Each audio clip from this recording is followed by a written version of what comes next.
bénisse. Et c'est votre frère Joël Kimebe Kimta, français manuscrit. Comme je vous l'avais promis, on devait avoir un autre enseignement sur le nom du Créateur pour avoir une suite et avoir plus de détails. Et nous avons dit dernièrement, nous l'avions dit, que le nom du Créateur était connu sous la forme du tétragramme, c'est-à-dire 4 lettres qui sont Y, H, W, H. Alors, ce nom a subi des modifications avec le temps.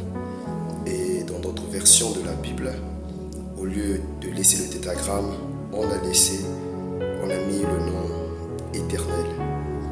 Or, le nom éternel a été proposé ou a été établi par un érudit et humaniste français appelé Pierre-Robert Oliveto en 1533, pendant la réforme naissante de l'époque. Il décida de faire une traduction de la Bible à partir des écritures des Massorètes. Les Massorètes sont des savants juifs et ces savants juifs étaient conservateurs du Tanakh, donc des écritures juives, ce que nous appelons autrement encore l'Ancien Testament, d'où se trouvent les 5 livres de Moïse ainsi que les prophètes. Alors, se basant sur ces écrits des Massorètes, savants juifs, qui sont les savants juifs, il a commencé à prendre certains détails et à apporter certaines modifications, d'où a modifié le nom du Créateur en enlevant le tétragramme, en mettant éternel. Il a trouvé que le mot éternel est plus proche du Créateur. Pour lui, c'était le nom plus proche pour identifier le Créateur. Alors, nous, ce qui nous concerne, c'est de revenir à la source ou à l'origine du nom du Créateur afin que nous l'utilisons désormais de nos prières. Non pas en utilisant les traductions, mais en utilisant le nom propre. Or, ces 4 lettres qui sont le tétragramme, qui est un tétragramme, le Yod qui est le Y en hébreu, le H qui est le E en hébreu, et le Vav qui est le W et le H qui est le E. Et je vous l'ai dit dernièrement que le H entre les deux consonnes pour séparer deux sons devient muette. Cela veut dire le Yod qui peut se lire encore le Ya, le Yo, le Yé, le Yi. Le H sur le E. Vav peut se dire le ou le o.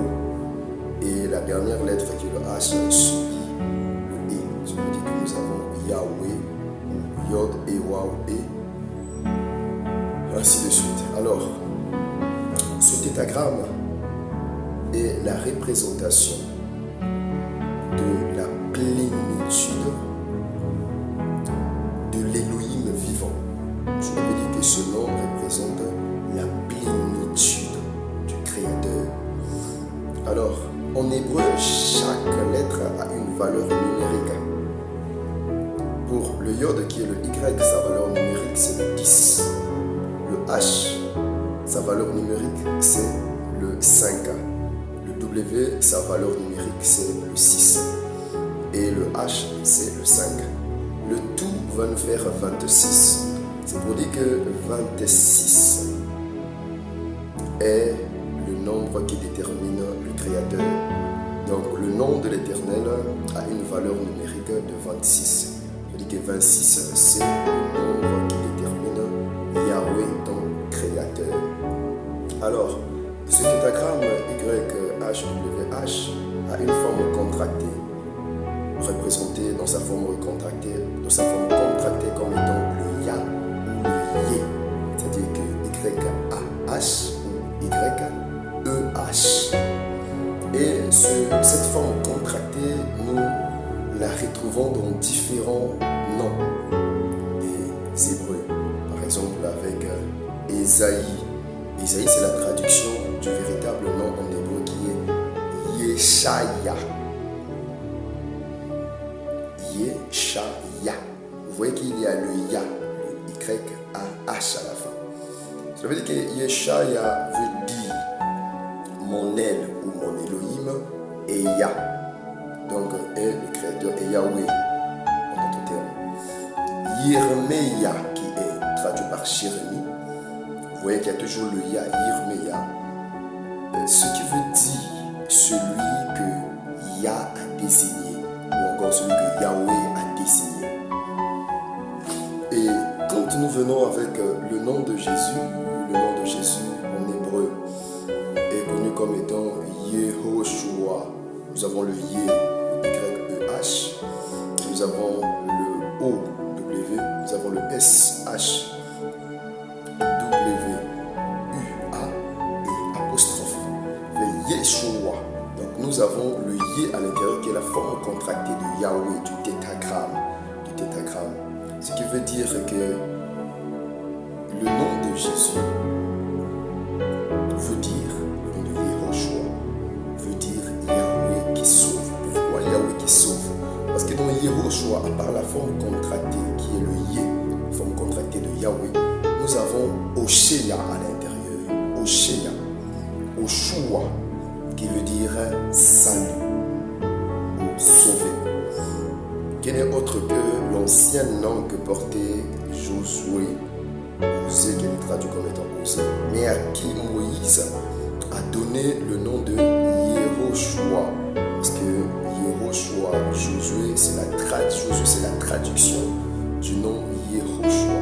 Donc Yehoshua de l'Ancien Testament qui est Josué et Yehoshua qui est venu pour sauver l'humanité, qui n'est autre que Dieu qui nous sauve. Donc la tribu du sauveur ont la même signification, c'est les mêmes noms.